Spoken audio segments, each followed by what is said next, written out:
కొంతమంది నల్లళ్ళు వస్తారు, కొంతమంది తెల్లళ్ళు వస్తారు, కొంతమంది పసుపు వాళ్ళు వస్తారు. మన పశువు జాతి మనం తెలియదు. భారతదేశంలో పశువు జాతి అంటే పశువు కలర్ అండి, పశువులను కాదు. అర్థమవుతుందా? వాళ్ళందరూ కూడా ఒక చోట నిలబడి ఒకే ఫ్లైట్లు ఎక్కుతారు రకరకాల మనుషులు. మీకు అర్థమవుతుందండి? ఆ విధంగానే మనం అందరూ ఇక్కడ సమకూర్చబడి ఉన్నాం.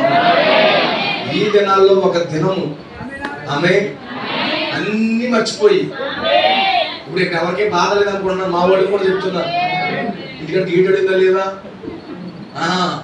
లైట్లు ఆపరే లేదా, పిడుగులు వచ్చి షార్ట్ సర్క్యూట్ అయిపోయింది అన్న బాధ పెట్టుకోకండి. ఈ దినాల్లో ఒక దినము ఆ విధంగా అన్ని మర్చిపోయి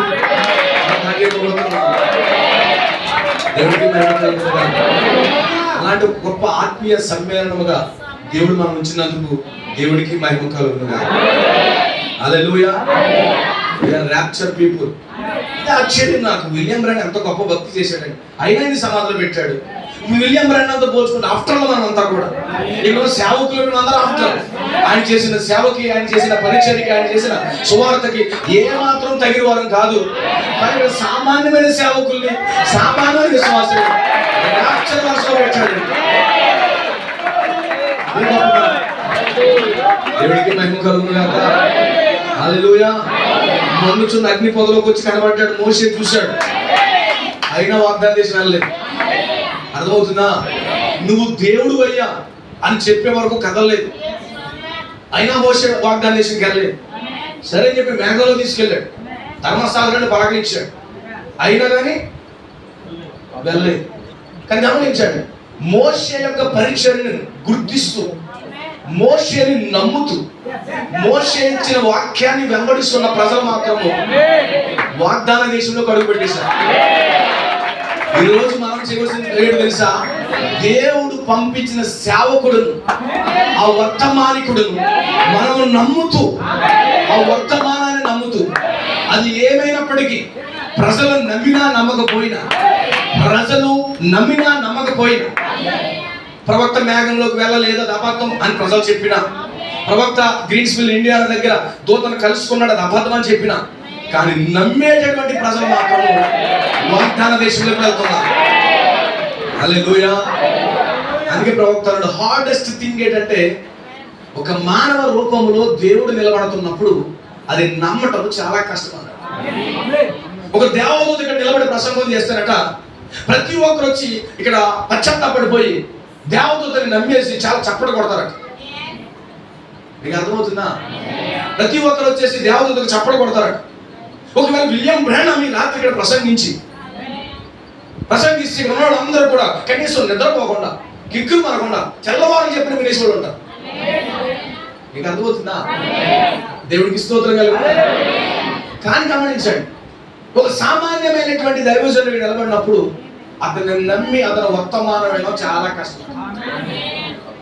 దేవుని ప్రవర్తన హార్డెస్ట్ థింగ్, చాలా కష్టమైనటువంటి విషయం ఏంటంటే అక్కడ ఒక దైవజనుడు నిలబడినప్పుడు ఆ వ్యక్తిని నమ్మి అతని మాటలు వెంబడించడం చాలా కష్టపడ. మీరందరూ ఎక్కడో స్ట్రెయిన్ అయినా వేరే పాస్టర్ మీకు వచ్చి నిలబడ్డాను, నన్ను నమ్మడం మీకు చాలా సులువే, చాలా సులువు. కానీ ప్రతిరోజు మీ బలిపీఠముల ముందు, మీ సంఘములో నిలబడుతున్నటువంటి పాస్టర్ని నమ్మి ముందుకు సాగడం అనేది చాలా కష్టం. కానీ ఎవడైతే అది చేస్తాడో అది ఖచ్చితంగా ఎక్కబాటులోకి వెళ్ళగలడు. దేవుడికి స్తోత్రం కలుగునుగాక. ఆమేన్. దేవుడి కార్యములు ఎప్పుడైతే జరుగుతున్నాయో చూడండి, మోషే దేవుని ముఖాముఖిగా చూశాడు. నేను ఆ సంఘంలో కూడా ఈ విషయం పంచుకున్నాను. ఆ రోజు చాలా దీవించబడ్డాం మేము సంఘం. మోషే దేవుని ముఖాముఖిగా చూశాడు. ఆ అగ్ని మండుచున్న పొగలో చూశాడు, వెనక భాగం చూశాడు, మేఘంలోకి వెళ్ళాడు, రాసిన పలకించాడు. ఇవన్నీ మోషే దేవుని నమ్మడం పెద్ద కష్టమే కాదు. మోషే దేవుని నమ్మడం పెద్ద కష్టమే కాదు. ఎందుకంటే ముఖాముఖిగా చూశాడు, చేతికి ఆజ్ఞ ఇచ్చాడు, కర్రేస్తే పోమైంది అన్ని చూశాడు. అతను నమ్మడం పెద్ద కష్టమే కాదు. ఈరోజు మన ముందు అన్ని కార్యాలు జరిగిన మనం నమ్మేతో దేవుడు. కానీ నమ్మడం అంటే ఏది కష్టమో తెలుసా? మోషేతో దేవుడు మాట్లాడాడు, మోషేని దేవుడు దర్శించాడు, దేవుడు మోషేతో ఉన్నాడు అని నమ్మడమే కష్టం. ఏ వ్యక్తి అయితే ఆ విధంగా నమ్ముతాడో ఆ వ్యక్తి ఖచ్చితంగా ర్యాప్చర్లోకి వెళ్తాడు. ఇప్పుడు నా సేవకుడితో పాస్టర్తో దేవుడు ఉన్నాడు. పాస్టర్ కొన్ని ఎక్స్పీరియన్స్ చెప్తాడు సంఘం ముందుకు వచ్చి. గతించిన రాత్రి దేవుడు నన్ను దర్శించాడు, దేవుడు నాతో మాట్లాడాడు, నాకు అనేక విషయాలు బయలుపరిచాడు, ఈ విషయాలు నేను చెప్పాలని ఆశపడుతున్నాను అని ఎప్పుడైతే సంఘం ముందుకు వచ్చి చెప్తున్నాడో, ఇప్పుడు ఆ విషయాలు ఎవడైతే నమ్ముతున్నాడు, అది నమ్మడం చాలా కష్టం, ఆ వ్యక్తి ఖచ్చితంగా ర్యాప్చర్ వరుసలో ఉంటాడు. ఎందుకంటే దైవజనుడికి దేవుడిని నమ్మడం పెద్ద కష్టమే కాదు. ఎందుకంటే అనేక విషయాలు కళ్ళెదుట చూపిస్తాడు. మోషే అన్ని చూశాడు. మోషే నువ్వు నమ్ము అని చెప్పకూడదు, ఎందుకంటే అన్ని చూశాడు. కానీ మోషే దేవుడితో నడిచాడు, దేవుడు మోషేకి అన్ని బయలుపరిచాడు అని నమ్మినటువంటి ఇద్దరు వ్యక్తులు ఉన్నారు. మా సేవకుడు దేవుడితో నడిచాడు, మా సేవకుడు దేవుడి దగ్గరికి వెళ్ళాడు, మా సేవకుడు దేవుడి చేత గుర్తించి పొందినవాడు, మా సేవకుడికి వాక్యం ఇవ్వబడింది అని ఎవరైతే నమ్మారో వారు మాత్రమే వాగ్దాన దేశంలో వెళ్ళారు. వారిరువురు యెహోషువ కాలేబులై ఉన్నారు. ఈరోజు ఈ మెసేజ్ లో వెరీ హార్డెస్ట్ థింగ్ ఇదే. చాలా కష్టమైనటువంటి దేవుడి ప్రవక్త లా అనే వర్తమానంలో ఒకటి, మోషేస్ అనే వర్తమానంలో చెప్తున్నాడు ఈ మాటలు. చాలా కష్టం. ఎప్పుడైతే నువ్వు నమ్మగలుగుతున్నావో ఆ రోజు నీకు ర్యాప్చర్ పెరుగుతుంది. ఎందుకు ఈ మాట స్ట్రాంగ్ గా చెప్తున్నానంటే, ఇద్దరు తక్కువ అనగా చెప్పండి 19,99,998 మంది మా పాస్టర్తో దేవుడు ఉన్నాడు అని నమ్మలేకపోయారు. నిజమది. మా సేవకుడితో దేవుడు ఉన్నాడని వాళ్ళు నమ్మలేదు. నమ్ముంటే సనుక్కోరు, నమ్ముంటే వ్యతిరేకంగా తిరగబడు. కానీ ఇద్దరు మాత్రం నమ్మారు. మా సేవకుడు మేఘంలోకి వెళ్ళొచ్చాడు, మా సేవకుడు దూతను కలుసుకున్నాడు, మా సేవకుడు ఖడ్గాన్ని పట్టుకుని వచ్చాడు అని ఇద్దరు మాత్రమే నమ్మారు. అందుకే ప్రవక్త వెరీ హార్డెస్ట్ థింగ్. మీకు అర్థమవుతుందా అని చెప్పేది. సో ఈ హార్డెస్ట్ థింగ్, చాలా కఠినమైనటువంటి ఈ విషయాన్ని ఏ వ్యక్తి అయితే జయించగలుగుతాడో ఆ వ్యక్తి ర్యాప్చర్లో ఉంటాడు. యెహోషువ కాలేబులు నమ్మగలిగారు. దేవుని ప్రవక్త ద్వారా దేవుడు చేసిన ప్రతి కార్యం నమ్మారు. మిగతా 19,99,998 మంది నమ్మలేదు. మీకు అర్థమవుతుందండి? హల్లెలూయా. ఈ రోజు మన ప్రవక్తను నమ్ముతున్నామా? నీకు పంపించిన ప్రవక్తను ఎంతైతే నమ్ముతున్నావో గుర్తుపెట్టుకోండి, ఇక్కడ మిస్ఫేర్ అయిపోతుంది. సంఘాల్లో, వర్తమాన సంఘాల్లో చాలా చాలా ఘోరమైన తప్పులు పెట్టండి. విలియం బ్రానమ్ అని నమ్ముతున్నారు. విలియం బ్రానమ్, ఆమేన్. విలియం బ్రానమ్ అని నమ్ముతున్నాం. ఎస్, అబ్సల్యూట్ గా నమ్ముతాం. ఇక్కడ ప్రతి ఒక్కరు విలియం బ్రానమ్ నమ్ముతేనే కూర్చోగలరు. ఎందుకంటే 7వ దూత, ప్రకటన 17 ఉన్న 7వ దూత, మలాకి 4:5 ఉన్న ఏలియాత్మ, మనిషి కుమారుని పరిచయం చేసిన వాడు, ఇవన్నీ నమ్మడము నీకు చాలా సులువు. ఎందుకంటే అందుకే అక్కడ ఉన్నాం, చాలా సులువు, అందుకే ఇక్కడ ఉన్నాం. కానీ ఆ వర్తమానాన్ని పట్టుకుని బోధిస్తున్న నీ సేవకుని నమ్మడము నీకు కష్టం. ఇది ఎవరైతే జయించగలుగుతున్నారో వారు ర్యాప్చర్ రేస్ లో ఉంటారని. ఇలా విలియం బ్రానమ్ వస్తే వింటారు మీరు ప్రసంగం, చాలా బాగా వింటారు. నాకులాంటి దూరం నుంచి వచ్చిన పాస్టర్ చెప్పిన వింటారు. కానీ స్థానికంగా చెప్పేవాళ్ళు మాత్రము నిర్లక్ష్యం చేస్తారు, తేలిగ్గా తీసుకుంటారు.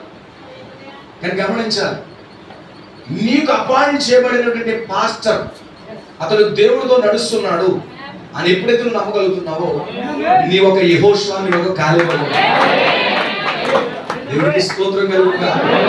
ఎంతమంది అర్థం చేసుకోగలుగుతున్నారు? వాళ్ళు ఆర్డినరీ పీపుల్స్. యెహోషువ చాలా చాలా ఆర్డినరీ, కాలేబు చాలా ఆర్డినరీగా ఉన్నాడు. కనీసం రేసులో లేడు. అయితే కోరాహు, దాతాను, అబ్రాహాముల వలె రేసులోకి లేడు. చాలా చాలా ఆర్డినరీగా ఉన్నారు. కానీ వాళ్ళు చేసింది ఒకటేనండి, దేవుడు వారికి ఇచ్చినటువంటి దైవజనుడిని నమ్ముతూ వెళ్ళారు. అందుకే వాళ్ళు వాగ్దాన దేశంలో సూపర్ హీరోలు అయిపోయారు. యోర్దాను మోషే చనిపోక మునుపు వాళ్ళు ఆర్డినరీ పర్సన్స్. కానీ ఎప్పుడైతే మోషే వెళ్ళిపోయాడో వాళ్ళు సూపర్ అయిపోయారు. దేవుడు అంత హెచ్చించాడు వాడు. ఆ కారణాన్ని బట్టి మీరు గ్రహించాలి. ఈరోజు దేవుడి చేత పంపబడిన వాడిని నమ్మినప్పుడు మీరు నిశ్చయముగా ఎత్తబడే విశ్వాసాన్ని పొందుతారు. హల్లెలూయా. ఎంతమంది నమ్మగలుగుతున్నారు? ఎందుకంటే బిలీవర్ ఒక పాస్టర్ దేవుడు అపాయింట్ చేస్తాడు.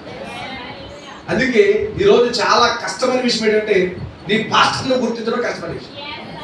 అతను దేవుడి మనుషులు దేవుడితో నడుస్తున్నాడు, ఓ దేవుడి వాక్యం ఆయన వద్ద నుంచి ఉంది, ఆయన వద్ద నుంచి నేను ఎంతబడి విశ్వాసాన్ని పొందగలను అని గుర్తించడం చాలా కష్టం. అందుకే అన్నాడు ఒక క్షయమైన వ్యక్తి మరొక క్షయమైన వ్యక్తిని నమ్మడం చాలా కష్టం అన్న. సో ఈరోజు వెరీ హార్డెస్ట్ థింగ్ ఇదే ఉంది. సో ఇది మనకు బయలుపరచబడుతున్నప్పుడు నువ్వు నమ్ముతూ ముందుకు సాగు, నువ్వు విజయాన్ని పొందుతావు. దేవుడికి స్తోత్రం కలుగుతుంది. అందుకే చూడండి, దేవుడు సామాన్యుల్లో ర్యాప్చర్ పెట్టాడు. వెరీ సింపుల్ పర్సన్స్ పెట్టేశాడు. ఆమె ర్యాప్చర్ కి క్వాలిఫికేషన్ ఏంటి తెలుసా? ఏంటి క్వాలిఫికేషన్? ఆమె ఏంటి క్వాలిఫికేషన్ తెలుసా? కృప. కృప కృప ఎలా వస్తుంది? ఆమె ఎన్నిక ద్వారా కృప వస్తుంది. ఎప్పుడైతే మన జీవితాలు పనిచేస్తున్నాయో ఆటోమేటిక్ గా వ్యక్తి కృప పొందుతాడు.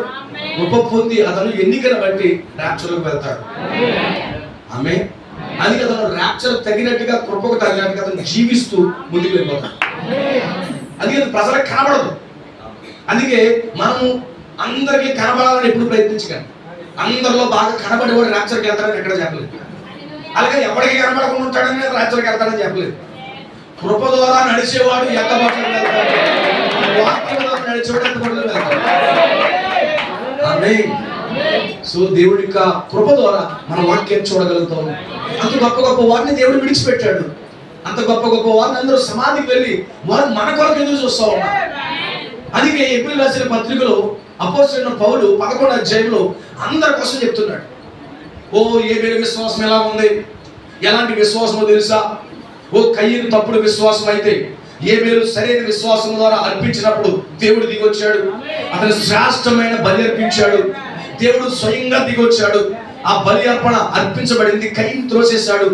తర్వాత హానోకు తీసుకున్నాడు. హానోకు కృప చేత లేకపోతే దేవుడి చేత నడిపించబడ్డాడు. నడిచి అతను కనబడకుండా వెళ్ళిపోయాడు. హానోకు విశ్వాసం గొప్పది. అబ్రహాం ఉన్నాడు, అబ్రహాం విశ్వాసం, ఇస్సాకు విశ్వాసం, యాకోబు, శారా విశ్వాసం, రాహాబు విశ్వాసం, యోసేపు విశ్వాసం. వీళ్ళందరి కోసం చెప్తున్నాడు. ఇక నాకు టైం సరిపోవట్లేదని చెప్పేసి అందరి కోసం చెప్తూ ఆమె వాళ్ళందరూ ఎంత మంచి విశ్వాసులైనా మన వల్ల లేకుండా వాళ్ళు పరిపూర్ణులు కాదు అని చెప్తున్నారు. అంటే అందుకే వాళ్ళు వెయిటింగ్ లో ఉన్నారు. ఈ రోజు మనం పోరాటంలో మనం ఉన్నాం. వారు మన జీవితాన్ని వాచ్ చేస్తున్నారు. మీకు అర్థమవుతుందా? ఏ రోజా ఎదురు చూస్తున్నా. దేవుడికి మహిమ కలుగును కదా. వాళ్ళు ఆశించారట, ఆ ఆకర్షణ చూడాలని వాళ్ళు ఆశించారట. వాళ్ళు దొరకలేదట ప్రవక్త. ఆ పర్వతం మీద ఆకర్షణ ఏంటనే వర్తమానం. కానీ ఈరోజు దేవుని యొక్క అద్భుతమైన కృప మనకు ఇవ్వబడింది. ఈరోజు నీ కొరకు నువ్వు ఎంత గొప్పడు. ఆమె ఈ లోకంలో నీ కోసం వెయిట్ చేసేంత ఘనత నీకేమీ లేదు. కానీ నీ కోసము పరదేశంలో పరిశుద్ధులందరూ ఎదురు చూస్తున్నారు. ఎంత గొప్పవాడు నువ్వు, ఎంత ఉన్నతమైన వాడు నువ్వు. పౌలు గారు ఒప్పుకున్నాడు, మీరు లేకుండా మేము పరిపూర్ణం కాదు. ఈరోజు మనం లేకుండా అది పరిపూర్ణతలోకి రాదు. అది మనకు విశ్వాసం ఇస్తున్నాడు. ఈరోజు మనం పరీక్షలు చేసే సమయం ఇది. అందుకే మనం ఏ కాలంలో ఉన్నాము, ఏ కాలంలో జీవిస్తున్నాం అనేది గుర్తించాలి. ఏ దినాల్లో మనం ఉన్నాం అని ఎప్పుడైతే మనం గ్రహించగలుగుతున్నామో అప్పుడు ఆ సమయంలో దాని కొరకు మనం సిద్ధపడగలం. ఆ టైం ఏంటో సమయం ఏంటో నీకు తెలియకపోతే నువ్వు నిర్లక్ష్యంగా తిరుగుతావు. నీ గురించి ఎంతమంది ఎదురు చూస్తావు నీకు తెలియకపోతే ఇంకా నువ్వు అలాగే ఉంటావు. కొంతమంది ఎవరో వెయిట్ చేస్తుంటారు, లోపల తెలియదు, అటు ఇటు తిరుగుతూ ఉంటారు, కానీ బయట వెయిట్ చేస్తుంటారు. కానీ ఎప్పుడైతే తెలిసింది ఏం చేస్తాడో తెలుసా? అయ్యో సేపు వెయిట్ చేస్తున్నారు అని బయటకు వచ్చి అతను కలుస్తూ ఉంటారు. కానీ ఈరోజు అనేక సంవత్సరాలుగా వాళ్ళు వెయిట్ చేస్తున్నారు. ఈవెన్ విలియం బ్రానమ్ కూడా వెయిట్ చేస్తున్నాడు. ఎవరి కోసం వెయిట్ చేస్తున్నాడు? ఆమె ఎవరి కోసం వెయిట్ చేస్తున్నాడు? నీ కోసమే. నీ కోసం వెయిటింగ్. అంత గొప్ప పరిచయం చేసిన వాడు నువ్వు లేకుండా పరిపూర్ణుడు కాదు. నాకు ఆశ్చర్యం వేస్తుంది అన్నమాట. ఎందుకంటే గొప్పవాడు తీసేసి లాస్ట్ లో ఈ యొక్క ర్యాప్చర్ టైంలో, ఈ డబుల్ సిసి పుచ్చుకునే టైంలో ఈ ఒత్తిడి వచ్చే సమయంలో దేవుడు మనలుంచాడంటే వాళ్ళకి. హల్లెలూయా. అందుకే ఈరోజు శత్రువుని కొడతాకంట, బలమైన కొడతారంట, దేవుడు గంట రాదంటాడు. దేవుడి ప్రవక్త అంటాడు, అందరూ సంసోన్ని చాలా కండల వీరుగా చూపిస్తారు. కండల వీరుడు ఆ గేట్ ఎత్తుకెళ్ళిపోతే పెద్ద విషయం పడదంట, లావుగంట కదా కొట్టగలడు అంటాడు. మీకు అర్థమవుతుందా? హల్లెలూయా. సంసోను కండల వీరుడు ఉంటే 1000 మందిని చంపుతాడంట. ఈ కండలకు 1000 మంది 2000 మందిని చంపాలని అన్నాడు. ఆమేన్. కానీ ప్రవక్త అంటున్నాడు, ఒక బలమైన వ్యక్తిని తీసుకుని ఆయన యుద్ధం చేశాక ఆమేన్ ఆయన మహిమను పొందలేడట. కానీ ఎప్పుడైతే బలహీనమైన వ్యక్తిని తీసుకుంటాడో ఆ వ్యక్తి ద్వారా ఆయన మహిమ వస్తుందట. ఆ గొప్ప గొప్ప భక్తు పరులందరినీ దేవుడు తీసుకుని వాళ్ళందరినీ సమాధిలో పెట్టేసి అల్పుడు మనల్ని తీసుకుని ఆయన మహిమ పొందాలని. హల్లెలూయా. ఈ రోజు ఆయనకి మహిమ తెచ్చే ప్రజలుగా దేవుడు మనం ఉంచాడు. దేవుడికి మహిమ కలుగును గాక. ఆ శత్రువు గౌరిని సంపూర్ణంగా స్వాధీనపరుచుకునే గుంపు ఈ చివరి దినాల్లో ఉందని నేను నమ్ముతున్నాను. ఎవరది? అది మనమే. దేవుడికి స్తోత్రం కలుగును గాక. అది మన కోసం మనం తెలుసుకోవాలి. అసలు ప్రవక్త ఏం చెప్తాడు మన కోసం, వర్తమానం ఏం చెప్తుంది, బైబిల్ ఏం చెప్తుంది మన కోసం మనం తెలియాలి. ఎందుకంటే నేను ఇదివరకు చెప్పాను, మనం ఆత్మీయ మధుపరుపులో ఉన్నాం. అవునా? హల్లెలూయా. ఆత్మీయ మధుపరుపులో ఉన్నాం. నేను చాలా కోట్లకు అధికారి, కోట్లు ఉన్న సంగతి నాకు తెలియదు. ఆమె కోట్లు ఉన్న సంగతి నాకు తెలియదు. నేను ఎప్పుడు అనుకుంటాను పేదోడిని, నేను బలహీన అనుకుంటాను. నేను కోటీశ్వరుడు అన్న సంగతి ఎవరికైనా అర్థమైంది అనుకో, అప్పుడు ఏమంటాడు తెలుసా, ఊరే నువ్వు బలహీనుడు ఏంటి, నువ్వు చాలా కోటీశ్వరుడు, నువ్వు కోటీశ్వరుడు మీ వెనకాల ఫ్యామిలీ బ్యాక్గ్రౌండ్ వెళ్తుంది, మీ కుటుంబం ఎంత, నువ్వు చాలా ఆస్తిపరుడు అని ఎప్పుడైతే చెప్తాడో మొదటి అయిపోతాడు ఏం చెప్తాడు. చాలా మంది సంఘంలో నువ్వు బలవంతుడు, నువ్వు శక్తిమంతుడు, నువ్వు ర్యాప్చర్కి వెళ్తావంటే ఆహా అంతేనా, సరే మళ్ళీ అయిపోతుంది, అది కూడం అయిపోయి మా అమ్మకి వెళ్ళిపోయి నేను అంత టెన్షన్ ఉన్నాడు. అర్థమవుతుందా? ఎందుకంటే ఈరోజు మతి స్థిమితం లేని వ్యక్తులుగా ఉన్నాం.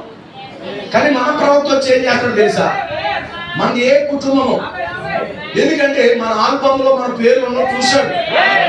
ఎందుకంటే మన కుటుంబానికి చెందినవారు, గొర్రె పిల్ల జీవ గ్రంథములకు చెందినవారు, మన పేర్లు అక్కడ ఉన్నాయి. ఇప్పుడు ఎప్పుడైతే అక్కడ ఉన్నాయో ఆ ఆల్బంలో ఉన్న వాళ్ళందరికీ చెప్తున్నాడు, నువ్వు మామూలుడు కాదు, నువ్వు సామాన్యుడు కాదు, ఇక్కడ నువ్వు పేదడు ఉన్నావేమో, నీ కుటుంబం చాలా ధనవంతమైనది, నీకు చాలా కాస్ట్లీ వస్త్రాలు ఉన్నాయి, హల్లెలూయా, నీకు మహిమ వస్త్రాలు ఉండేవి, నువ్వు పలికితే జరిగేది, ఎవడన్నా చప్పట్లు కొడితే నీ ఎందుకు వచ్చేవాడు, అంత శక్తివంతుడు నువ్వు. అది ఎప్పుడైతే చెప్పడం మొదలు పెడుతున్నాడో ఆమేన్, అవునా నిజమా, నా కుటుంబం ఎక్కడ ఉంది అని ఏమో తెలిసే వ్యక్తికి విశ్వాసం పెరగడం మొదలు పెడతాడు. నీకు అర్థమవుతుందా? అందుకే ఈ రోజు మన స్థాయి ఏంటో, మనం ఎక్కడ వారము వర్తమానం స్పష్టంగా తెలియజేస్తుంది. ఈరోజు మనం అందుకే గ్రహించాలి వర్తమానం. ఈరోజు వర్తమానం మనం తిట్టేయడానికి కాదు, కొట్టేయడానికి కాదు వస్తాం. అసలు నువ్వేమై ఉన్నావు నీకు చెప్పడానికి వచ్చిన ఏంటడా, నువ్వేమై ఉన్నావు నువ్వు చెప్పడానికి. అవునా కాదా? మధ్య స్థిమితులు లేని నువ్వు అలాంటి ఉంటాడు దగ్గర సంఘానికి వచ్చి ఎలాంటి పేషెంట్లు వస్తారు. ఎలాంటి పేషెంట్ తెలుసా? గతం మర్చిపోయిన పేషెంట్. ఎలాంటి పేషెంట్ ఇక్కడ? గతం మర్చిపోయిన పేషెంట్. ఇప్పుడు డాక్టర్ ఏం చేయాలి తెలుసా? నీ గతాన్ని జ్ఞాపకం చేయాలి. చిన్నప్పుడు ఎక్కడ ఆడుకునేవాడు, నేను ఎక్కడ ఉంది, నువ్వు టైర్తో ఆడుకునేవాడువా, కొట్టుకెళ్ళేవాడువా, మీ ఇల్లు బంగ్లా కదా, మీ యొక్క డ్రెస్ ఎలాంటి తీసుకునేవాడు అని రిమెంబర్ చేస్తుంటాడు. అప్పుడప్పుడు ఏం చేస్తుంటాడు, చెప్తుంటాడు, అలా చెప్తున్నప్పుడు అతను ఫైనల్గా ఏం చేస్తాడు తెలుసా? దాన్ని గుర్తించడం మొదలు పెడతాడు. అది ఇప్పుడు ఎక్కడ ఉంది తెలుసా? మన స్థానంలోకి మనం రావడానికి ఒక హాస్పిటల్లో ఉన్నాం. అందుకే దేవుడు మనకు బయలుపరుస్తూ ఉన్నాడు. మన జీవితాన్ని మనం గుర్తించాలి, ఎక్కడ ఉన్నామో ఏ కాలం ఉన్నామో మనం పట్టుకోవాలి. అందుకని కాలం నెరిగి మీరు ప్రవర్తించండి అన్నాడు, నిద్ర మేల్కోండి అన్నాడు. కాలం నెరిగి మీరు నిద్ర మేల్కోండి అని చెప్తున్నాడు. ఎందుకంటే సమయం అవుతుంది, ఏ కాలంలో ఉన్నాం అని మనం స్పష్టంగా తెలుసుకున్నప్పుడు మనకి ఏ గందరగోళం ఉండదు. ఎందుకంటే కాలం ఎవడైతే గుర్తిస్తాడో ఆ సమయం నువ్వు తగినట్టుగా ప్రవర్తిస్తాడు. ఈరోజు వధువుగా మనం ఆ సమయంలో తగినట్లుగా ప్రవర్తించాలి. అందుకే మనం ఎక్కడున్నామో, మన స్థాయి ఏంటి, మనం ఎక్కడికి చెందిన వారు, మనం చేయవలసిన పని ఉంది, పరిచర్య ఏముంది అని గుర్తించాలి. ఎప్పుడైతే పని తెలిసినోడు పిల్లితల కొరకడం, పని లేనివాడు ఏం చేస్తాడు? పిల్లితల కొరుకుతాడు. ఈరోజు విశ్వాసులు ఎవరు పిల్లితల కొరుకుతారంటే పని లేనివాడు. అతను పని ఏంటో, అతని జీవితం ఏంటో, అతను ఏం పని చేయాలో అర్థం కాకపోతే అన్నింటికి వెళ్తూ ఉంటాడు. కానీ పనులు ఏం చేస్తాడంటే తన పని అతను చేసుకుంటూ వెళ్ళిపోతాడు. ఈరోజు మనము ఎప్పుడైతే ప్రత్యక్షత పొందుతున్నామో, ఏ యుగానికి ఏ కాలానికి చెందుతున్నామో, ఇప్పుడు మనము చేయవలసిన పరిచర్య ఏంటో అది మనకు అర్థమైనప్పుడు మన ఏకాగ్రత అనగా రికూస్ దాని మీద ఉంటుంది. నువ్వు పిలువబడినప్పుడు, నువ్వు ఎన్నుకున్నప్పుడు నీ ఏకాగ్రత దాని మీద ఉంటుంది. అయితే దుష్టి ఏం చేస్తాడో తెలుసా? నీ ఏకాగ్రత కుడికి ఎడమకి తప్పించడానికి ప్రయత్నం చేస్తాడు. అందుకే ఏకాగ్రత తప్పిపోకూడదు. ఏకాగ్రత ఎప్పుడైతే తప్పిపోతున్నా మనం పడిపోయే అవకాశం ఉంటుంది. విశ్వాసులుగా ఈ కాలమును గుర్తించి మనం ఎక్కడికి వెళ్ళాలి, మన ప్రయాణం ఎందుకు, ఎక్కడికి వెళ్తాక మనం ఇక్కడికి వచ్చాము అని మనకి ఎప్పుడైతే గ్రహిస్తామో కుడికి కానీ ఎడమ గంట తప్పిపోం. అందుకే మన ప్రవక్త చెప్తాడు కదా ఒక స్టోరీ. సైకిల్ దొక్కుతున్న వ్యక్తి కోసం చెప్తున్నాడు. ఆ పెట్టుబడులు అనే వర్తమానంలో ఒక చిన్న వ్యక్తి, సైకిల్ ముందు అనుభవాలు ఏమీ లేవు, అతనికి తెలిసింది ఒకటే, నేను గమ్యానికి చేరి ఆ వచ్చిన ప్రైజ్ మనీతో నా తల్లిని బాగు చేయించుకోవాలి, అదే తెలుసు. ఇప్పుడు ఏకాగ్రత ఎక్కడ పెట్టాడు? గమ్యానికి పెట్టాడు. గమ్యానికి పెడితే ప్రతి ఒక్కరు కూడా సైకిల్ దొక్కుతున్నారండి. అందరూ కూడా సైకిల్ దొక్కుతున్నప్పుడు స్టైల్గా ముందు ప్రాక్టీస్ అన్ని చేస్తున్న వాళ్ళు తొక్కి తొక్కి తొక్కి ఏదో టైంలో లైన్ క్రాస్ చేస్తున్నారు. లైన్ ఏమవుతున్నారు? క్రాస్ చేస్తున్నారు. ఎందుకు లైన్ క్రాస్ చేస్తున్నారు? వాళ్ళు ఏకాగ్రత గమ్యం మీద లేదు. వాడు చూసుకున్నారు, సైకిల్ దొక్కుతూ ఉన్నారు. కానీ ఈ పర్సన్ ఏం చేశాడంటే లైన్లు చూడలేదు, ఏమీ చూడలేదు, నేరుగా గమ్యాన్ని చూశాడు. తొక్కుకుంటూ తొక్కుకుంటూ వెళ్ళిపోయాడు. ప్రైజ్ మనీ మనడికి వచ్చేసి వాళ్ళు అనుకున్నారంట, ఎప్పుడు వీడి సైకిల్ దొక్కడు, వీడి పోటీలోకి వస్తుంటాడు అనుకున్నారు. ఆమె అంచనాలకి అసలు తగిన వ్యక్తి కాదు, అంచనాలు వేయలేకపోతున్నా. కానీ అతని మనసులో, హృదయంలో మంట, ఏకాగ్రత ఏంటంటే గమ్యానికి చేరాలి. ఈరోజు ప్రతి విశ్వాసికి ఉండవలసింది అదే. నేను ఎందుకు వచ్చాను, ఎందుకు పిలువబడ్డాను, నేను ఎక్కడికి వెళ్ళాలి అనేది అర్థమైనప్పుడు గీతలు పట్టించుకోడు, అతను ఎలా తొక్కుతున్నాడో పట్టించుకోడు, అతని గమ్యాన్నే చూస్తాడు. అందుకే 7వ పరిమాణము చాలా వేగంగా నడుస్తుంది. 7వ పరిమాణము చాలా వేగంగా ఉంటుంది. నువ్వు అనుకున్నట్టుగా కాలం 24 గంటలో గంట గడిచింది, అరగంట గడిచిందని చూసుకోగలదు. కొన్ని ఫ్రాక్షన్ ఆఫ్ సెకండ్లో వెళ్ళిపోతాం.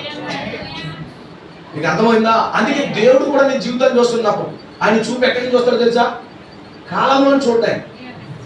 కాలము, వెలుగు, పదార్థం ఈ 3 పరిమాణంలో చూడడు. ఎందుకున్న వారు 7వ పరిమాణంలో చూస్తాడు. 7వ పరిమాణం చూస్తే ఏం కనబడుతుందో తెలుసా?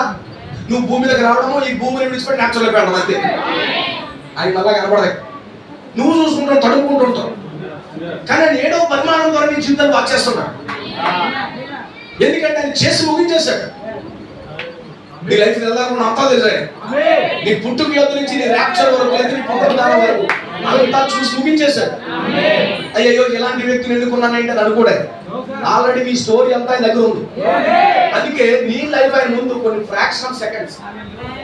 కానీ నువ్వేం చేస్తావు? ప్రభువా నేను అది ప్రభువా, నేను ఇది ప్రభువా, ఆయన జ్ఞాపకం చేస్తున్నావు. ఆయన ఎలాంటి గడియారం పెట్టుకున్నాడు? నీవు అనుకో టిక్ టిక్ టిక్ మారుతాడు. ఆయన టైం తీసుకున్నాడు అనుకో జిప్ అని వెళ్తుంది. నీకు ఏం కనపడదు. అంత వేగంగా నీ జీవితాన్ని వాచ్ చేస్తున్నాడు. ఆయన ఏకాగ్రత మిస్ అవ్వట్లేదు. ఏంటి ఆయన ఏకాగ్రత అంటే నిన్ను ర్యాప్చర్లో నడిపించడమని ఏకాగ్రత. ఇప్పుడు చిన్న బాలుడు ఏం చేస్తాడో తెలుసా? ఆ దూరంగా ఉన్నటువంటి ఆ గమ్యాన్ని చూశాడు. చాలా మంది బాగా ప్రాక్టీస్ చేస్తున్న వాళ్ళు, చాలా గొప్ప వాళ్ళు ఏమో వెళ్ళారు. ఆమె ఎలా తొక్కుతున్నావో చూసుకున్నా, నేను షూ ఎలాగేసుకున్నాను, ఎలా తొక్కుతున్నానో చూస్తున్నాను. ఈలోగా చూసుకునే లోపలనే లైన్ తప్పుతున్నా. కానీ ఈ వ్యక్తి ఏమీ చూడకుండా గమ్యాన్ని చూశాడు. ప్రైజ్ వచ్చేసి నేను తొక్కుమంచి చేసాం, కానీ నువ్వు ఎలా వెళ్ళావు గమ్యానికి అని అడిగినప్పుడు మీరు చేసిన తప్పు ఏంటో అని చెప్తాను. జాగ్రత్త విన్నాను. మీరు తొక్కుతున్నప్పుడు ఆమె వాళ్ళు ఎలా ఉన్నారు, వీళ్ళు ఎలా ఉన్నారు, వీళ్ళు చప్పలు కొడుతున్నారా, ఎవరు చప్పలు కొట్టట్లేదు, ఎవడేమన్నాడు, మళ్ళీ నిన్ను వైపు నువ్వు చూసుకుంటున్నావు, లైన్లు చూసుకుంటున్నావు. అందుకే నువ్వు పడిపోయావు అన్నాడు. నేను చూసింది గమ్యాన్ని చూసాను, అందుకే నేను సక్సెస్ అయ్యానంటున్నాను. అంటే ఈరోజు వధువుగా మనం ఏం చేయాలంటే ఫైనల్ చూడండి, డెస్టినీ చూడండి. ఎప్పుడైతే నువ్వు గమ్యాన్ని వస్తున్నావో నీకు ఎవరి మాట కనబడవు, ఎవరి మాటలు నీకు కనబడవు. నీ గమ్యాన్ని మర్చిపోవద్దు. ఎందుకంటే దేవుడు ఎన్నుకున్నది ఒంటరిగా ఎన్నుకున్నాడు. గుర్తుపెట్టుకోండి, ఈ పాయింట్ మర్చిపోవద్దు. దేవుడు ఆదిలో ఆయన ప్రణాళిక రచిస్తున్నప్పుడు, ఆయన ప్రణాళిక రాస్తున్నప్పుడు, ఆ గొర్రె పిల్లను వధించే రక్తంతో ఆ జీవ గ్రంథంలో కొన్ని పేర్లు రాస్తున్నప్పుడు అక్కడ ఆయన ఒక్కడే ఉన్నాడు. రెండవది ఆయన మనసులో నీవే ఉన్నావు. నీ పేరు గొర్రె పిల్ల జీవ గ్రంథంలో రాయబడిందో లేదో తెలుసుకుంటే ఒకడే అని ప్రభువు యేసుక్రీస్తు. మరి ఎవరికే తెలియదు, ఎవరికే తెలియదు. ఇలాంటి వ్యక్తిని ఎన్నుకున్నావేంటి అని చెప్పడానికి ఎవరో లేరు. ఈవెన్ సాతాను లూసిఫర్ కూడా అక్కడ లేడు. లూసిఫర్ లేడు. ఎవరైనా దేవుడిని ఎన్నుకోలేదు, నువ్వు నశించిపోతావు అని చెప్పాడంటే అది ఖచ్చితంగా దయ్యం. ఎవరు లేరు రాస్తున్నప్పుడు, ఎవరు లేరు, నోబడి. ఆయన ఒంటరిగా ఉండి నీ పేరు రాస్తున్నప్పుడు ఎవరో లేదు. ఎవరో లేనప్పుడు నువ్వు ఎన్నుకోలేవు, నువ్వు చచ్చిపోతావు, నీ పని అయిపోతుంది అని చెప్తున్నాడంటే ఆ వ్యక్తి ఉన్నాడా? రాస్తున్నప్పుడు లేడు. అతను చెప్పగలుగుతున్నట్టు దెయ్యమే, ఇంకా అందుకనే లేదు. ఒకరోజు విలియం బ్రాండమ్ దుఃఖంలో ఉన్నప్పుడు అందట దెయ్యం వచ్చి నీవు పాతాళం వెళ్ళిపోతావు అన్నాడు. ఎక్కడికి? అప్పుడు ప్రవక్త అన్నాడంట, నేను పాతాళం వెళ్ళినా నా ప్రభువునే స్తుతిస్తాను. ఏంటి? నేను పాతాళంకి వెళ్ళినా నా ప్రభువుని ఆరాధిస్తానన్నప్పటికీ వాడు పప్పు దెబ్బతిన్నాడు. ఎందుకంటే వాడికి తెలియదు నీ ఎన్నిక కూర్చి, నీ పక్కడికే తెలియదు, నీ పక్కింటి వాళ్ళకి కూడా తెలియదు, వేరే పాస్టర్కి కూడా తెలియదు. అందుకే ఎవరు ఎన్నుకున్నాడు ఎవరు ఎన్నుకోలేదు ఎప్పటికీ తెలియదు. అయితే మన ప్రవక్త అన్నాడు, నీవు ఎన్నిక చేయబడ్డావని నమ్మి ముందుకు వెళ్ళమన్నాడు. మనం చేయవలసిన కార్యం అదే. అందుకే ఏ దెయ్యం మాటలు మనం వెనక్కర్లేదు, మన వాక్యాన్ని నమ్మాలి, ప్రవక్త నమ్మాలి. దేవుడికి స్తోత్రం కలుగునుగా. ఇవన్నీ అతను గమ్యం వైపు చూశాడు. ఆ గమ్యం వైపు చూసి సైకిల్ తొక్కుంటూ వెళ్ళిపోయాడు. అతను పాస్ అయ్యాడు, వీళ్ళు ఫెయిల్ అయ్యాడు. అందుకే ఏకాగ్రత మనం మిస్ అవ్వకూడదు. ఎందుకు పిలువబడ్డాము, ఎక్కడికి మనం వెళ్ళబోతున్నాం అనే స్థితిలో మనం వెళ్ళకపోతే కనుక మనం మోసపోతాం. ఎప్పుడైతే దిక్కులు చూస్తున్నప్పుడే మక్కులు ఇరుగుతాయి. ఏమంటారు? దిక్కులు చూస్తే మక్కులు ఇరుగుతాయి. అందుకే వాళ్ళు ఏమనుకున్నారు, వీళ్ళు ఏమనుకున్నారు, మన కోసం వాళ్ళు ఏం చెప్తున్నారు, వీళ్ళు ఏం చెప్తారు అన్నప్పుడే మనకు స్పిరిచువల్ గా మక్కులు ఇరుగుతాయి. అందుకే దేవుడు ఏమనుకుంటున్నాడు అని చూసుకుంటూ ముందుకు వెళ్తే గమ్యానికి చేరుతాం. అది మన ప్రవక్త ఆత్మ ఏ విధమైన ఆత్మతో నింపబడ్డాడు, ఆ ఆత్మతో మనం పొందుకోవాలి, దాంతో మనం నడవాలి. వెరీ హంబుల్ స్పిరిట్, చాలా చాలా దీనమైన ఆత్మ ప్రవక్త. ఆమేన్. ఇలా మేము సేవకులు డిస్కస్ చేసుకుంటాం. విలియం బ్రాండమ్లో ఏలి ఆత్మ కాదు, ఏలి ఆత్మ ఒక్కటే కాకుండా విలియం బ్రాండమ్లో మోషే ఆత్మ ఉంది, విలియం బ్రాండమ్లో క్రీస్తు ఆత్మ కూడా ఉంది. ఆయన ప్రేమించాడు. ఆమేన్. ఆయన ప్రేమించాడు, క్రీస్తు వల్లే ఖాళీలో కూడా నిలబడ్డాడు. ఇక ఆ ఆత్మను కూడా మనం పొందాం. విలియం బ్రాండమ్లో ఏది ఆత్మ ఒకటి చూడడం కాదు, రెండు క్రీస్తు ఎలా పనిచేసాడో కూడా చూడాలి. ఆయన ప్రేమతో ఎలా చెప్పాడో చూడాలి. దేవుడికి స్తోత్రం కలుగుతాడు. అది అనేక విషయాలు మనకు బోధిస్తున్నాడు. నేను మా సంఘంలో కూడా చెప్పాను. ఒక ఫుట్బాల్ ఆడుతున్నప్పుడట ఒక వ్యక్తికి బాల్ ఉన్నప్పుడు ఆ బాల్తో అతను గమ్యంలోకి వెయ్యాలని, ఆ యొక్క గోల్ వేయాలని అతను ప్రయత్నిస్తున్నప్పుడట అదే గ్రౌండ్ లో ఉన్నటువంటి సహచరులు ఏం చేయాలంటే అతనికి బాల్కి అతను గోల్ వేయడానికి అడ్డుపడకూడదు. ఏ విధంగా నేను బాల్ గోల్ పడాలి, పాయింట్ రావాలని ప్రయత్నం చేయాలి. ఎప్పుడైతే అడ్డుపడుతున్నాడో ఆ వ్యక్తి విజయాలు రాకుండా చేసేవాడట. ఈరోజు మనమందరము కూడా ఏ దినాల్లో జీవిస్తున్నామంటే గమనించండి, మన బాల్ గోల్కి వెళ్ళాలి. మనమందరం కూడా ఐక్యంగా ఉంటే తప్ప, ఆ ఫుట్బాల్ గ్రౌండ్ లో టీం అంతా ఐక్యంగా ఉంటే తప్ప ఆ బాల్ అనేది గోల్లో పడదు. ఇప్పుడు ఒకడేస్తున్నాడా ఇద్దరేస్తున్నారా అని కాదు, బాల్ వెళ్ళాలంతే, టీము గెలవాలంతే. ఏం చేయాలి? టీము గెలవాలి. ఒకవేళ వీడు గోల్ వేస్తే వాడికి పాయింట్ వస్తుంది, వాడికే బంగారం బాల్ ఇస్తాం మనకి ఎవరు అనుకోకూడదు. వాడు ఎక్కువ రన్స్ చేసాడంటే నాకు మ్యాన్ ది మ్యాచ్ చోట ఆడికిస్తారు అనుకోకూడదు. అసలు కప్పు వస్తుందో లేదో చూడాలి. కానీ మనం ఏం చేయాలంటే ఏకాగ్రతతో, లేకపోతే అందరూ యూనిటీతోనూ ఆ బాల్ ని గమ్యానికి చేర్చాలి. ఈ కెప్టెన్ పాస్టర్ అయినప్పుడు పాస్టర్ ఏం చేస్తాడు, కెప్టెన్ ఏం చేస్తాడు, గోల్ వేయాలి బాల్ ని. ఇప్పుడు సాతాను మన చేతిలో బాల్ వంటి వాడే. ఇప్పుడు వాడిని తన్నుతూ పాస్టర్ తంతున్నప్పుడు ఆయన తన్నకుండా నువ్వు అడ్డుకోకూడదు. ఒకవేళ నేను తన్నమని లాక్కున్నావు అనుకో, పాయింట్ పోతాను. అందుకే మీరు ఏం చేయాలంటే ఆయనకి ఏదైనా హెల్ప్ చేస్తుంటే పాస్టర్కి హెల్ప్ చేస్తూ ఉండాలి. ఆ బాల్ గోల్ వేయాలి. ఎప్పుడైతే గోల్ పడిందో ఆ టీం అంతా సెలబ్రేట్ చేసుకుంటూ ఉంటారు. ఇప్పుడు సంఘం అంత యూనిటీగా ఉండాలి. ఈరోజు ఈ మెసేజ్ అంత యూనిటీగా మనం ఉన్నప్పుడు అది ఎంతో మధురంగా ఉంటుంది అంటే హల్లెలూయా. అందుకే నేను చెప్పిన పాయింట్ కూడా చెప్పి నేను ముగిస్తాను, ఎందుకంటే అనుకున్న అంశానికి నేను వెళ్ళలేదు. హల్లెలూయా. సహోదరుల ఐక్యతగా ఉండుట ఎంత మేలు, ఎంత మనోహరం.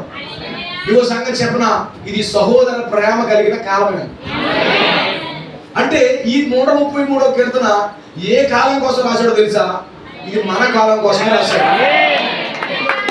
133వ కీర్తన మన కాలం.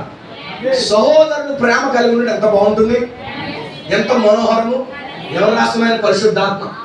అంటే సంఘంలో సహోదరులు, సేవకులు అందరూ ఐక్యం ఉంటే అది ఎంత బాగుంటుంది అన్నాడు. ఈరోజు సేవకులు అందరూ, సహోదరులు అందరూ, ఇప్పుడు మల్కీపురం నుంచి కొంతమంది, ఛత్తీస్గఢ్ నుంచి కొంతమంది, ఒరిస్సా నుంచి కొంతమంది, వాల్మూరు గొంతుల నుంచి కొంతమంది, తర్వాత వేరే చోట నుంచి మాస్టర్ గారు వేరే సహవాసం అక్కడి నుంచి కొంతమంది, ఇక్కడ అందరూ ఐక్యం ఉండి వాక్యం వినడం ఎంత బాగుందండి. 4 చోట్ల నుంచి ఎంతమంది ఎంత ఐక్యతతో వాక్యం విని వాక్యానికి ఏకీపిస్తూ వాక్యానికి చప్పట్లు కొడుతుంటే, ఈ రోజు మన ప్రపంచ వ్యాప్తంగా వధువు ఒకే చోట కూడి ఉండి ఒకరి తర్వాత ప్రసంగం చేస్తుంటే, వధువు ఆమె చేస్తుంటే అది ఎంత బాగుంటుంది అంటున్నాను నేను. ఈ రాత్రి ఎంత బాగుంది, ఎంత అద్భుతంగా ఉంది. ఆయా చోట్ల నుంచి వధువులో మనం అందరం కూడా ఒకే చోట కూడుకుని ఆయా భాషల్లో, మా భాషలో మేము, వారి భాషలో వాడు, అందరూ దేవుడిని స్తుతిస్తుంటే, ఇక్కడ పరిశుద్ధాత్మ వాక్యం చెప్తుంటే, ఇక్కడ దైవజనులు ఏకీపిస్తుంటే అది ఎంత బాగుందయ్యా. హల్లెలూయా. ఎంత బాగుంది. దేవుడికి మహిమ కలుగును గాక. నలుగురు సంతోషం ఉంటే ఎంత బాగుంటుంది. ఏడవలసింది ఎవడో తెలిసి దెయ్యం పెడుతుంది. నలుగురు సేవకులు బాగుంటే ఏడ్చేది ఎవరు ఫస్ట్? దెయ్యం పెడుతుంది. అవునా కదా?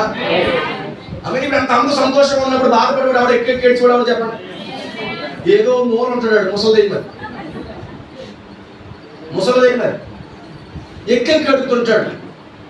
అందుకే ఇంత పరిచయం ఇక్కడ జరుగుతుంది కాబట్టి సహోదరుల మధ్యలో నేను ఏదో పెట్టాలి, వాళ్ళ ప్రేమ సంతోషాన్ని పోగొట్టాలి. అది ముసలి దెయ్యం. ఏడుస్తూ ఉంటారు. ఆడు ఎడుతుని కూర్చోనివ్వండి, ఆడిని మాత్రం నవ్వనివ్వండి. కీర్తన చెప్పారు, శత్రువుకి సంతోషం లేకుండా చేస్తాడు వధువు. శత్రువుకి సంతోషం లేకుండా చేసావు ప్రభుని దావీదు అంటున్నాడు. ఇక్కడ ఇలా సంతోషంగా ఐక్యతతో ప్రేమతో మనందరూ సహవాసం చేస్తూ దేవాది దేవుని మహిమపరుస్తూ ఒక సేవకుడు వాక్యం చెప్తుంటే ఇలా 10 మంది వెనకాల నుండి సపోర్ట్ చేయడం, వాక్యం చెప్తుంటే విశ్వాసులు ఆనందించడం ఎంత మేలు, ఎంత మనోహరం. ఇది ఎంత బాగుందండి, ఎంత ఆనందంగా ఉందండి ఇది. హల్లెలూయా. పరిశుద్ధాత్మ అంటే అది ఎంతో బాగుంటుంది. ఇలా ఉండడము పరిశుద్ధాత్మ ఇష్టం. వధువు ఐక్యంగా ఉండడము పరిశుద్ధాత్మ ఇష్టం. ఈ విధంగా చెప్పనా, వధువు ఐక్యముగా ఉండుట, ఐక్యముగా కలిసి నివసించుట ఎంత మేలు, ఎంత మనోహరం అంటే. ఎందుకంటే ఇది సహోదర ప్రేమ కాలం. ఇది సహోదరులు ఒకరినొకరు ప్రేమిస్తూ చక్కగా ముందుకు నడిచే కాలం. ఆ యొక్క పిరమిడ్ లో చివరగా ఉండేది సహోదర ప్రేమ. ఆ చివరి మెట్టు సహోదర ప్రేమ. అది తలరాయి ప్రేమకి దగ్గర ఉన్నది సహోదర ప్రేమ. అది ఎంత బాగుంటుంది అంటాడు. ఎంత బాగుంటుంది.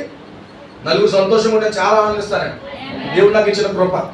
మా సహోదరులు ఇంటికి వెళ్ళిపోతారంటే వెళ్ళకుండా వాళ్ళకి టీ తాగేలాగా మనసు కల్పించి నవ్వుని అడిగిన మా సహోదరులు కొంతమంది ఉంటారు. దిగిపోదాం అనుకున్నప్పుడు ఏదో స్టోరీ లేవనెత్తి ఎలా ఉన్నారు. మా పాస్టర్ గారి దగ్గర నేర్చుకున్నాను. ఉదయం నుంచి సాయంత్రం వరకు కూర్చోబెట్టి అవసరం వాళ్ళు వంట చేసేసి అది ఎంతో బాగుంటుంది.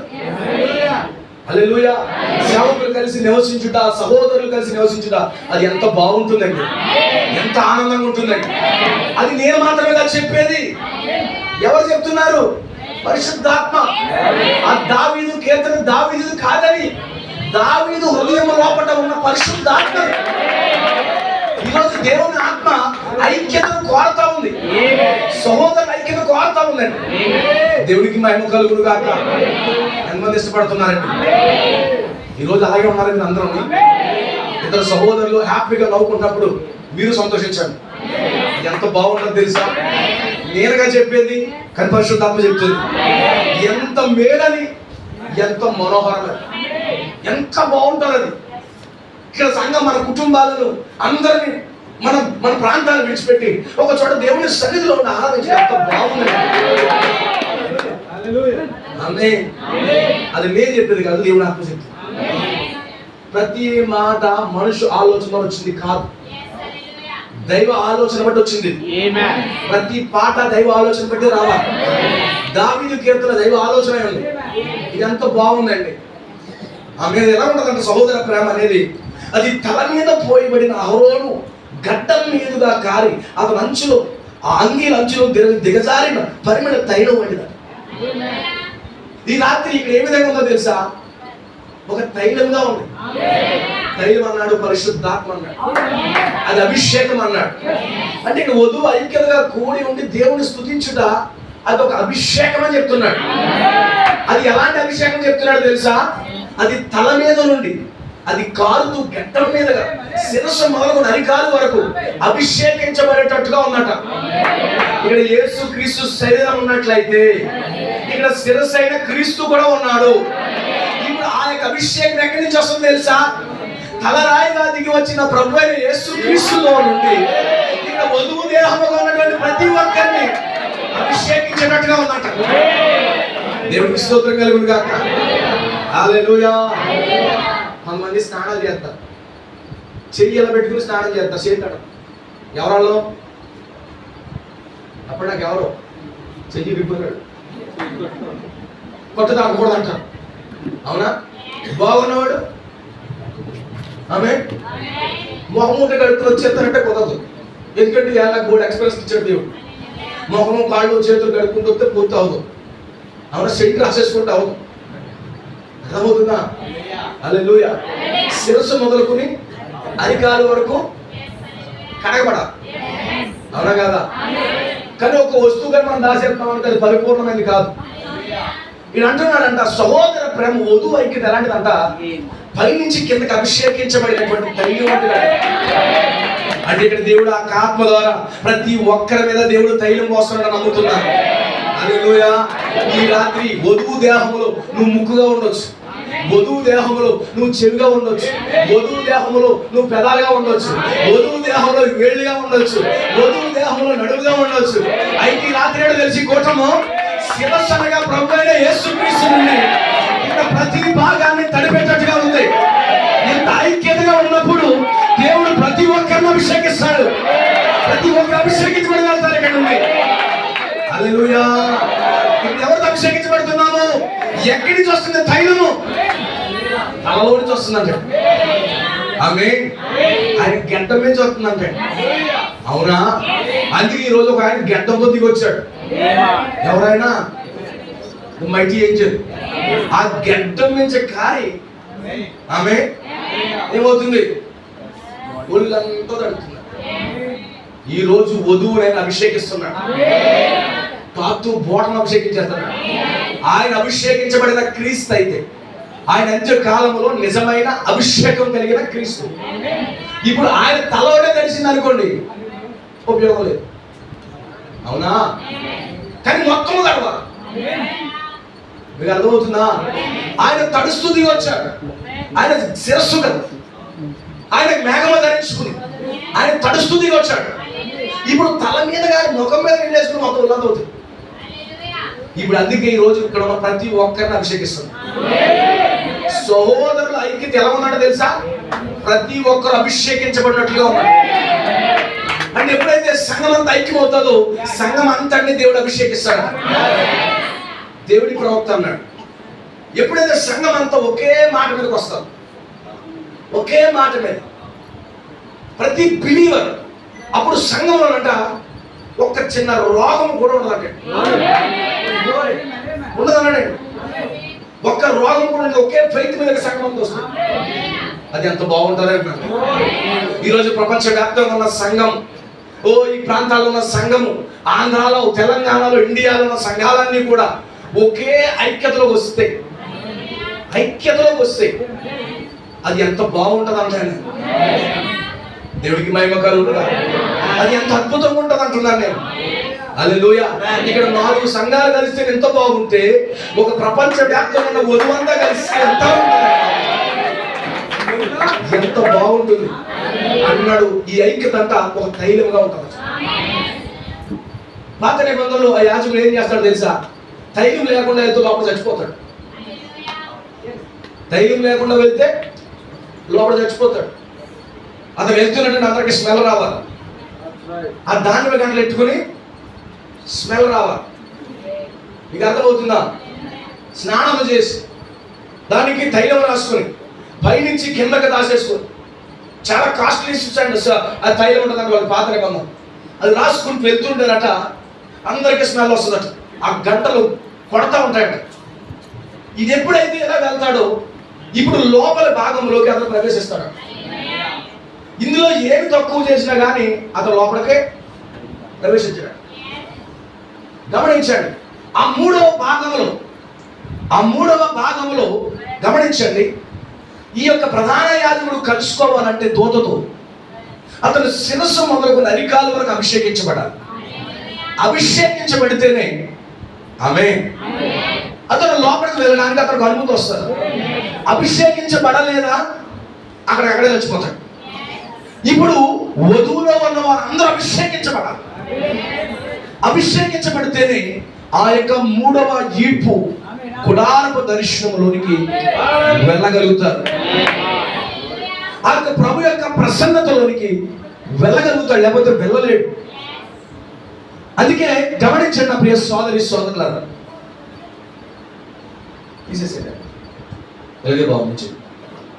అభిషేకించబడినటువంటి వ్యక్తి ఆ యొక్క అతి పరిశుద్ధ స్థలములో అతను వెళ్ళి షకీనా మేఘముతో కప్పబడి అతను పూర్తిగా అంగీకరించబడి వస్తాడట. ఇప్పుడు వధువు అంగీకరించబడాలంటే ప్రతి భాగం అభిషేకించబడాలి. అందుకంటాడు దేవుడు ఒక్కడ మాత్రమే స్వయం ఉనికి కలిగిన వాడు. మరోసారి దేవుడు ఒక్కడ మాత్రమే స్వయం ఉనికి కలిగిన వాడు. కానీ మనమందరము కూడా స్వయం ఉనికి కలిగిన వారు కాదు. అందుకే ఒకరు అవసరమైనది. నేను ఆదివారం నా సంఘంలో చెప్పాను, సొలొమోను మందిరము కడుతున్న సమయంలోనట, సొలొమోను ప్రపంచవ్యాప్తముగా ప్రతి పరికరాన్ని చెక్క తీసుకొచ్చాడు, బంగారం తీసుకొచ్చాడు, రాళ్ళు తీసుకొచ్చాడు, రాళ్ళను చెక్కించి ఆ మెటీరియల్ అంతా అలా పెట్టాడు. ఇప్పుడు మెటీరియల్తో ఆ యొక్క దేవాలయం, ఆ యొక్క సొలొమోను దేవాలయం కడుతున్నారంట. కడుతున్న టైంలో పనివారు ఎక్కడో కొంచెం వంకరగా ఉన్నటువంటి రాయిని ఇది ఎందుకు పని చేద్దని అలా పక్కకి వేసారట. చిన్న రాయి, ఇది ఎందుకు పని చేయని రాయి, ఇది సన్నంగా ఉంది, దీనివల్ల ఉపయోగం ఉండదు అని చెప్పి ఆ రాయిని పక్కకు విసిరారట. పక్కకు విసిరేసిన తర్వాత మిగతా అన్ని స్పాట్గా ఉన్న రాయిలన్నీ కూడా, అందంగా ఉన్న రాయిలు, బంగారం అంతా కూడా తీసి ఒక అందమైనటువంటి దేవాలయం కట్టారు. కానీ అది ఇంకనూ అసంపూర్ణంగా ఉన్నది. అంత అయిపోయింది కదా, ఇంకా హోల్ కనబడుతుంది ఏంటి అని చెప్పేసి అనుకున్నప్పుడు వాళ్ళు పనిచేసేవాళ్ళు ఒక సేవకుడు చెప్తుంటే కదా, చాలా అద్భుతంగా ఉంది. ఎందుకంత ఖాళీగా ఉంది ఇక్కడ, ఏమైంది దీనికి, ఇంకా పని పూర్తవలేదు ఏంటి, అన్ని రాయిలు పక్క పెట్టేశారు కదా. ఇప్పుడు యజమానుడు వచ్చాడట, ఏం జరిగింది ఇక్కడ? అయ్యా మేము పని అంతా చేసేసాము, కానీ ఇక్కడే అసంపూర్ణంగా ఉంది. అంతా మెటీరియల్ వాడారా? వాడేసాం సార్. అయినా మరి ఇక్కడ ఎందుకు ఉంది? మీరు దేన్నైనా తీసేశారా అన్నాడట. ప్రారంభంలో అడ్డు ఉందని చెప్పేసి చిన్న ఒక్కరు ఉన్న రాయిని తీసి పాడేసింది. ఇప్పుడు వెళ్ళి దాన్ని వెతకండి. దాన్ని వెతికి పట్టిరండి, అక్కడ పెట్టేటప్పుడు ఫిట్ అవుతాను అన్నట్టు. ఇప్పుడు పనులందరూ కూడా త్రోసేసిన రాయి దగ్గరికి వెళ్ళి ఏరుకుంటూ వస్తే ఆ ఒక్కరి దగ్గర రాయి కనబడిందంట. ఇప్పుడు ఆ రాయిని తీసుకెళ్ళి ఎక్కడైతే హోల్ ఉందో అందులో పెట్టమన్నాడు. ఎప్పుడైతే ఆ యొక్క హోల్లో ఈ రాయి తీసుకెళ్ళి పెట్టాడో కరెక్ట్ గా సరిపోయింది. మీకు అర్థమవుతుందా? ఎప్పుడైతే అది కరెక్ట్ గా సరిపోయిందో అప్పుడు మందిరం అనేది పూర్తవుతుంది. అందుకే ఒక రాయిని కూడా త్రోసేయడానికి లేదు, ఒక వ్యక్తిని కూడా త్రోసేయకూడదు. ఇతను అలాంటోడు ఇలాంటోడు కాదు. దేవుడు రకరకాల రాయిని తెచ్చాడు.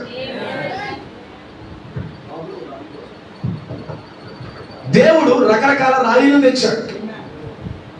నా పరిచయం ఒకలా ఉంటుంది, పాల్ గారి పరిచయం ఒకలా ఉంటుంది, మేఘా గారి పరిచయం ఒకలా ఉంటుంది, పవిత్ర గారి పరిచయం ఒకలా ఉంటుంది, ప్రవీణ్ గారి పరిచయం, దానియేల్ గారి పరిచయం ఒకలా ఉంటుంది.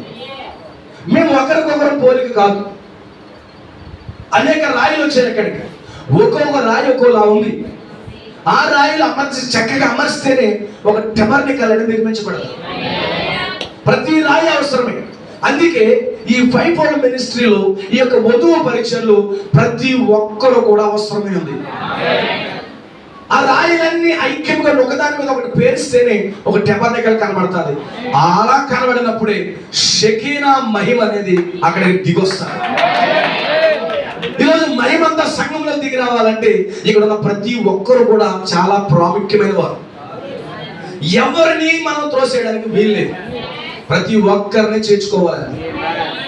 మీకు అర్థమవుతుందా? దేవుడికి స్తోత్రం కలుగునుగా. నువ్వు వద్దు అని ఒక దైవజనుడు కానీ ఒక బిలీవర్ కానీ మనం తోసేస్తే ఎన్నికలు ఉన్నవారు ఆ వ్యక్తి మరలా ఆ దేవాలయంలోకి వచ్చేంత వరకు దేవాలయం అనేది పూర్తవు.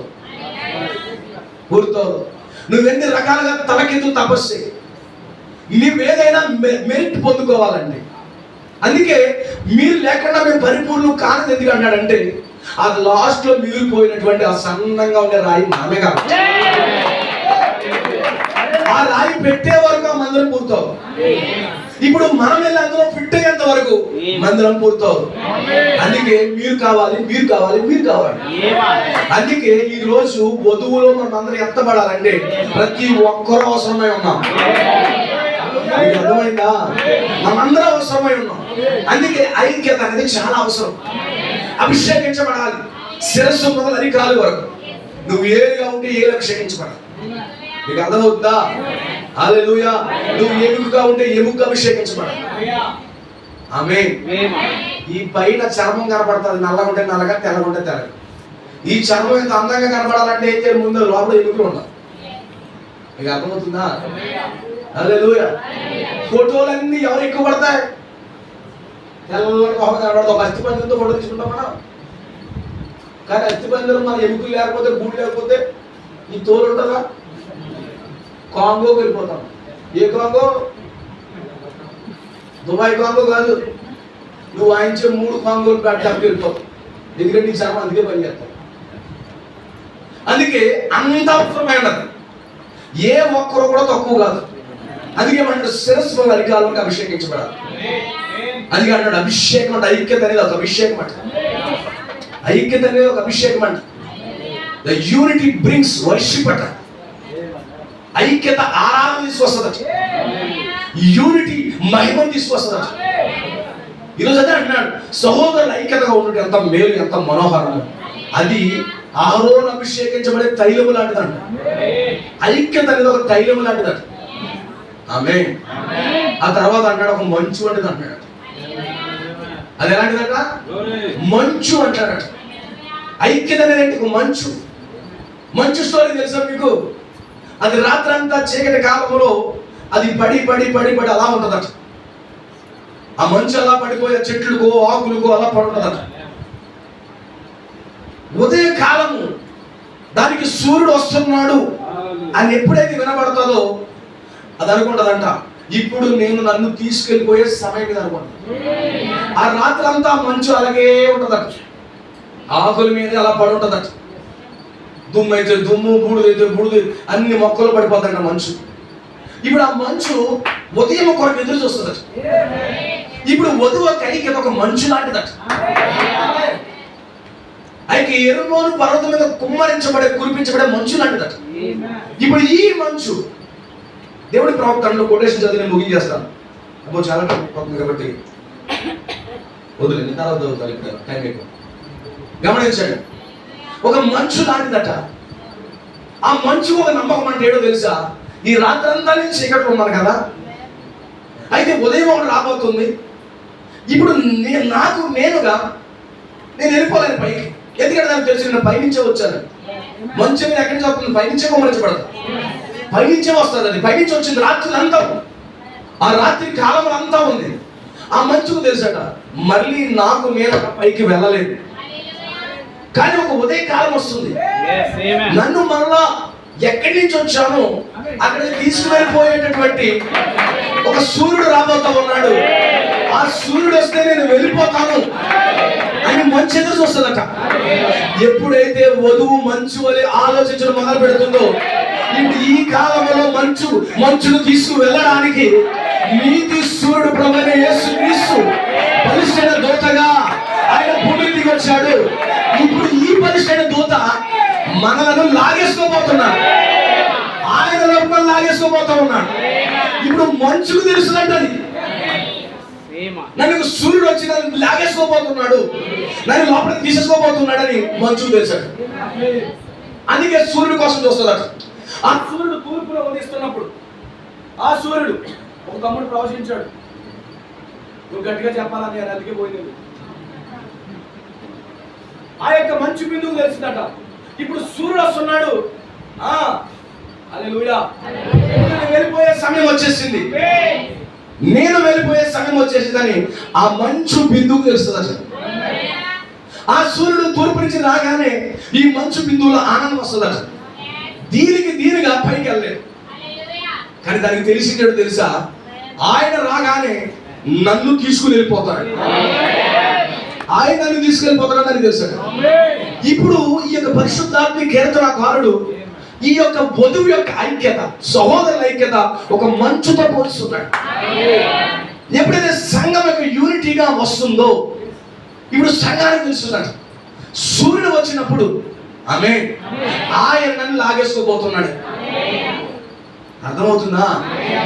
ఇప్పుడు మనలను లాక్కోవడానికి ఆయన 1963లో ఫిబ్రవరి 28వ తారీఖున మేఘము ధరించుకొని నీతి సూర్యుడుగా ఆయన భూమి మీద ఒక కాలు, సముద్రం మీద ఒక కాలు పెడుతున్నాడు. ఎందుకో తెలుసా? ఆ మంచును లాగేసుకోవడం. ఒక మంచుకు తెలుసు సూర్యుడు వస్తేనే వెళ్ళిపోతాను.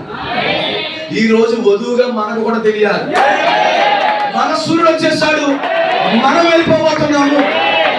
మన సూర్యుడు దిగొచ్చేసాడు, మనం వెళ్ళిపోబోతున్నామని ఎక్కడ కూర్చున్నటువంటి వధువు అనే మంచు బిందువుకు తెలియాలి. ఒక మంచు బిందువుకు అంత జ్ఞానం దేవుడు పెడితే, ఇప్పుడు ఐక్యతలో ఉన్న వధువుకి కూడా దేవుడు అదే జ్ఞానం ఇస్తాడు. అందుకే మనం ఆ ఐక్యతలోకి రావాలి. మంచు బిందువుతో పోలుస్తున్నాడు సహోదరుల ఐక్యత, తైలంతో పోలుస్తున్నాడు సహోదరుల ఐక్యత. ఇక ఈ మంచు బిందువులన్నిటికీ తెలుస్తుంది.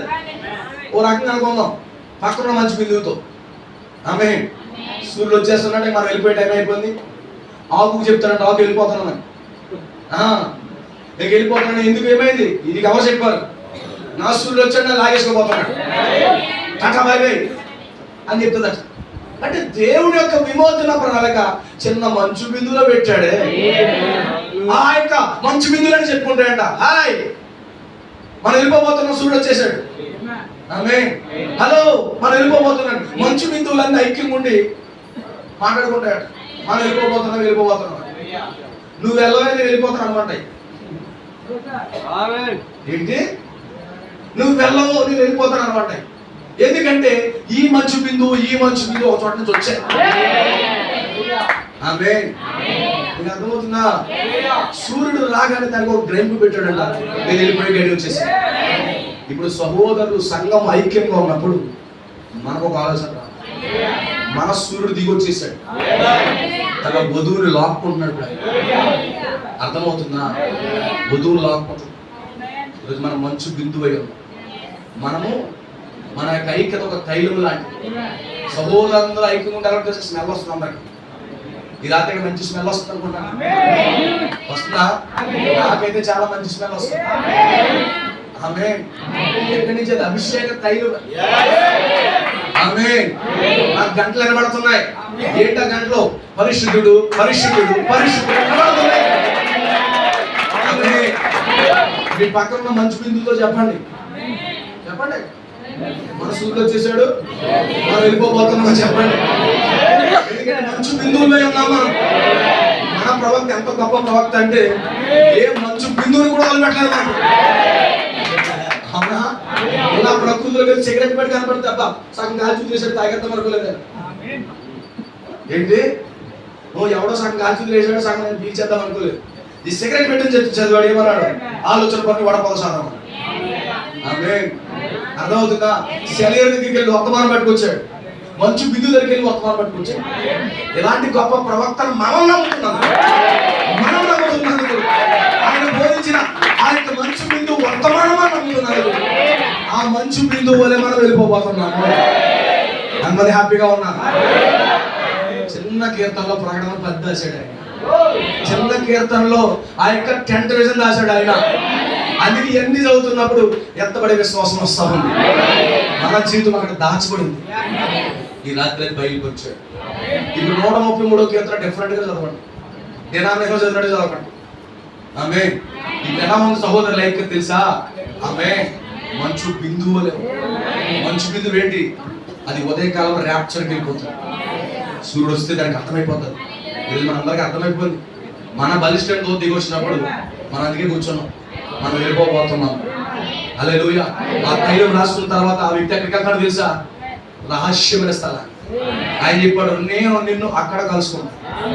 అదే గుడారపు దర్శనం అంటే. సహోదరుల ఐక్యతను బట్టి 10th విజన్ వస్తుంది, ఐక్యతను బట్టి ర్యాప్చర్ వస్తుంది. ఈరోజు బోధువులు అది రావాలి. ప్రభు మిమ్మల్ని అందరినీ దీవించును గాక. God bless. దేవుడు ఆశీర్వదించును గాక.